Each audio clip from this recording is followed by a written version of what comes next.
Today on the show, joining me, I've got Jason Weening. He is a dad of 10 kids. He lives out in Estevan, Saskatchewan, and you've got a brand new book. Jason, thank you so much for joining me. Thanks, Sylvia. Really appreciate the opportunity. You got it. So tell us about this book. Start with the title and what is this all about? Yes, so this is my brand new book. It is called Yes, Dear, I'm Watching Them. And that's kind of a joke for many dads have probably said that exact phrase. Hey, hon, are you watching the kids? Yes, dear, I'm watching them as the kids are hammering nails in their fingers or falling out of trees or building bike ramps over the garage. Yes, dear, I'm watching them. So it is the spirit of the book. It is comedic stories. Hopefully they're found to be comedic about things we've done with our 10 kids. We traveled around for a year and a half around the States and Dominican Republic. So just doing that with a group our size, just creates sometimes awkward and funny situations. Well, that is for sure. And what a long, amazing adventure. Can you tell me some highlights from that time? Yeah, some of the highlights. Well, one of the trips we did, we went out to Vancouver Island on the ferry.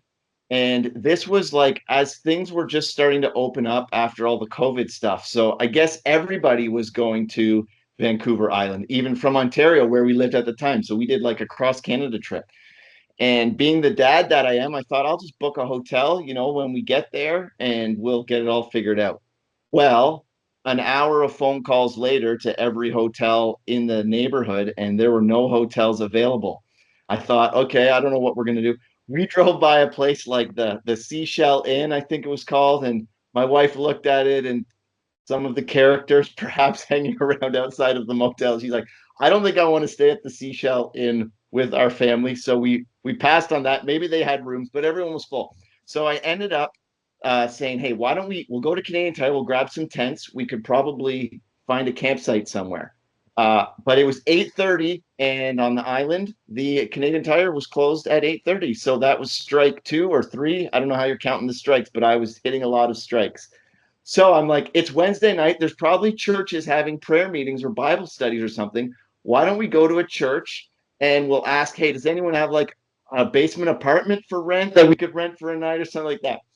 So we go to the Salvation Army Church. We drive by, lights are on. I'm like, this is good. So I think there was a Bible character that didn't book an inn for him and his pregnant wife one time. I kind of could relate to that guy.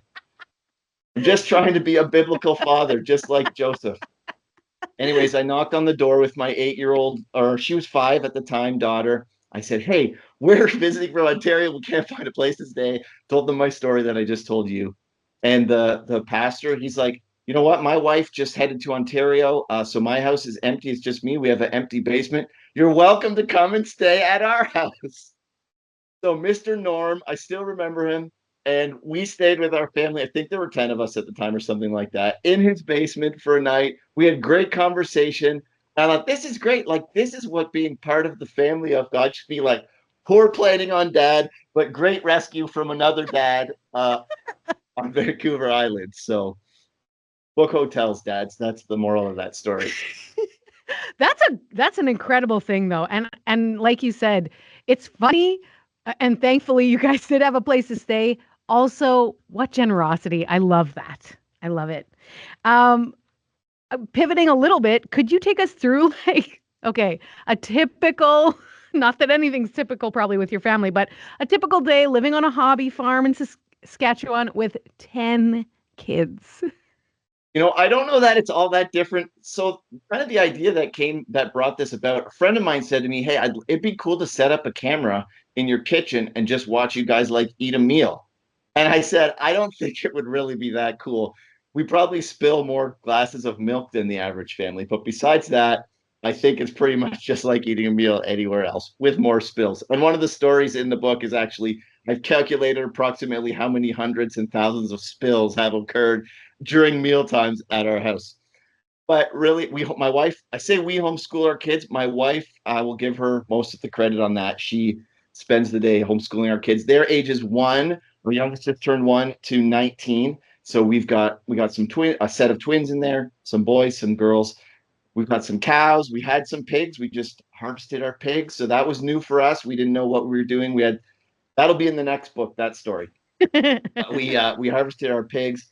But yeah, my wife homeschools the kids. I work from home, so I'm often standing right where I am now and doing work from home. But yeah, there are kids fighting that happens. There are fun times that happen together. We're pretty musical, so there's lots of guitars in our house and people playing piano.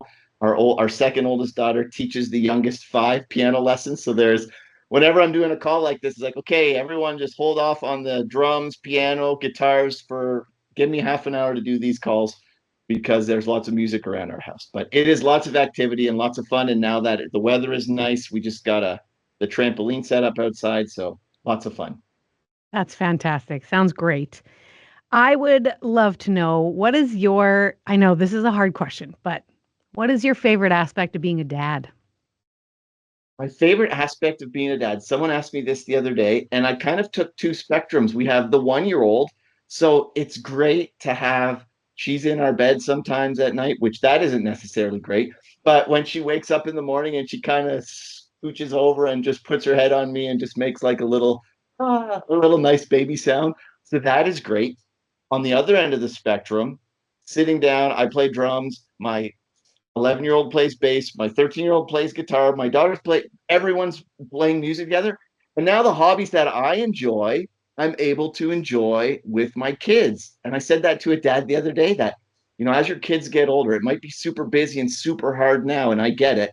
But eventually they're going to get bigger and it's going to just be so awesome. You can do hobbies together. We do some athletic kind of stuff together. But it's great just doing things with your kids. It's so much fun. That's fantastic. Going back to your book, yes, dear, I'm watching them. What do you hope readers will take away from it? So the book is made up of about 40 stories, adventures of stories of injury and adventure. That was the tagline I've got on the front of the book. And my daughter illustrated as well, my 17-year-old daughter. So I'm proud of her for that. That you want to talk about some tense and tension moments between father and daughter?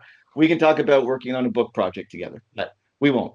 Um, Oh, so the book is laid out. It's a bunch of stories. And at the end of every story, I just have a little blurb to encourage dads, like, put your phone down, go outside and jump on the trampoline with your kids. Put your phone down, go for a hike with your kids. Put your phone down, go play Lego with your kids. Really to try and encourage dads with a little idea at the end of the story to go and do something with your kids to build that relationship with them. Because as dads, we are often distracted with work and emails and checking things that are going on and projects and even sitting at the kitchen table and my wife's like, hey, are you with us? I can see your eyes are not focusing, are you here? And I'm like, oh, I'm thinking about this project or that thing. So Sylvia, I just really want to encourage dads to really engage in our most important organization, and it's not our businesses or our ministries, it's our family. So every story has a little idea of, hey, how you can engage with your kids. Great Father's Day gift. I know we're a couple months away from that, but I'll throw that out there. Absolutely. I couldn't agree more. I love the laughter aspect of it. Obviously, some great fun stories. And then also that encouragement. I think it's needed and looks great. So, how can people pick up a copy if they're interested? Yeah, people can go to my website, which is Hey Dads, plural, heydads.ca, and there's links there to get it. And it's on Amazon as well. So you can get it on Amazon or you can get it at heydads.ca. I'm doing some speaking events. I was in Winnipeg actually in March twice for there was an Impactus Men's Conference there a few weeks ago, and there was a homeschooling conference there. I spoke at, so I'm trying to get out and do some events. I'll be in Winnipeg hopefully again next year, but not for a while. So yes, Jason, it's been a pleasure again. Thank you so much for taking the time. We really appreciate it. thank you so much, Sylvia.